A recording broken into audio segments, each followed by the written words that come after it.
बुद्धिरूपेण जनस्य हृदि संस्थिते स्वर्गापवर्गदे देवी नारायणि नमोऽस्तुते कलाकाष्ठादिरूपेण परिणामप्रदायिनी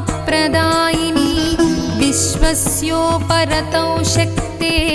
नारायणि नमोऽस्तुते